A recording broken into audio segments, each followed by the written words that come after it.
Hello and welcome back to the Common Colt Podcast, a Colts podcast which gives authentic takes, no clickbait. I'm Josh Hudgens, the guy on the left, and that's Dan Hertzler, the guy on the right. Dan, what's up? Not much. NFL just recently, I think a few days before the Super Bowl, they released the finalists for the Hall of Fame, which is some pretty big news. Unfortunately, no Colts made it, so that's kind of a little bit of a bummer. There's a few of them on there that we were hoping would be on there or maybe make the finalists. But there's one guy that's coming up soon, and if you and I are doing a podcast, I knew you had to bring up this guy because you are his number one fanboy. Go ahead, Josh. Tell us who you're excited for coming up to be a finalist. Well, I don't know if it's going to happen. We're going to address that here soon. But Adam Schefter put out a tweet, early preview 2024, Andrew Luck is already eligible for the NFL Hall of Fame. Now, there's not a special criteria to be eligible. You pretty much just have to be retired for, I think it's 5 years, and your name's thrown in the pot. Dan, we give one-word reactions. What's your one word for Andrew Luck possibly being in the Hall of Fame? Man, I hate to ruin or deflate, but that's really my word. And this doesn't do with anything with Tom Brady's footballs, but it's deflating your hopes because Andrew Luck is not going to make the Hall of Fame, man. I'm sorry to tell you that. I'm sorry to burst all the Colts Bubbles fans out there. I loved him too. He was a great guy. He was a great quarterback. I think he had a wonderful future. But we only got to see half of it because he retired early. And I think that retiring early is what's going to prevent him from being in the Hall of Fame. Yeah. For me, I think that my one word is time. First of all, how's it already been 5 years, going on 5 years since the guy's retired? And then second of all, man, time heals a lot of things. But when I turn on those Andrew Luck highlights today, whew, man, it's just painful. So now, to say, be honest though, not just today. You turn those highlights on every day, right? Day. You watch them every day, right? Right before bed, yeah. I mean, it's so you think? Obviously, we both agree, no first ballot ever. Yeah. Any chance at all? No.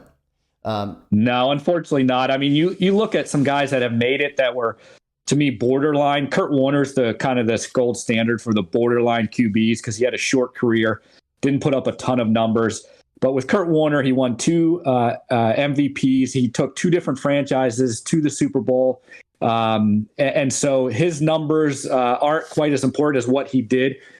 Yet his numbers are still better than Andrew Luck's. I think he has 7,000 or something like that more yards. I think he has another 20 more touchdowns than Andrew Luck. Unfortunately, because of maybe, Tom Brady or because of other people that Andrew Luck ran into, he never had that signature season. He never had that Super Bowl moment. He's got really nothing else to build on. I think he should go into the Colts Ring of Honor, their Hall of Fame, but he's not an NFL Hall of Famer. I don't think he's going to make it on any ballot. Yeah, I think the Colts Ring of Honor would be a nice gesture. I don't think he's going to make the NFL Hall of Fame, nor should he. I think, and this has been analyzed 10 million different ways. I think we can all agree his retirement could have been handled better. We're not going to get into that. But what I will say, and what I think I find the most fascinating part of his retirement is the fact that he was a great quarterback with the Colts.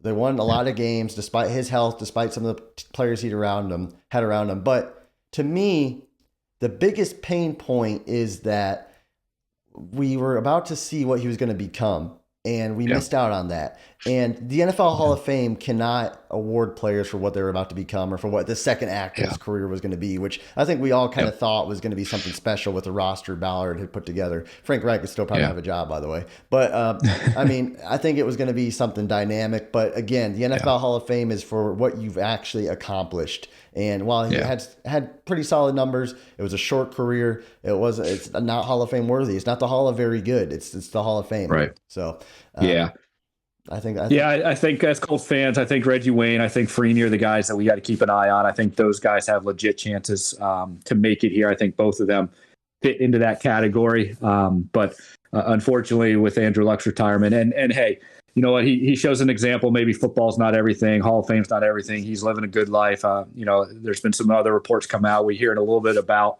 the decision and all that stuff, but that's good for him. But this show, what we're talking about, Andrew Luck, sorry, man, you're not going to be a Hall of Famer. Yeah. And hey, we know you're listening, Andrew. So thanks for watching. I'm sure you're a subscriber like the other guys should be. Make sure to subscribe. Yep. We're on the path to 1,000. It would mean so much if you guys help us get there. Thanks for watching the Common Colt Podcast, guys.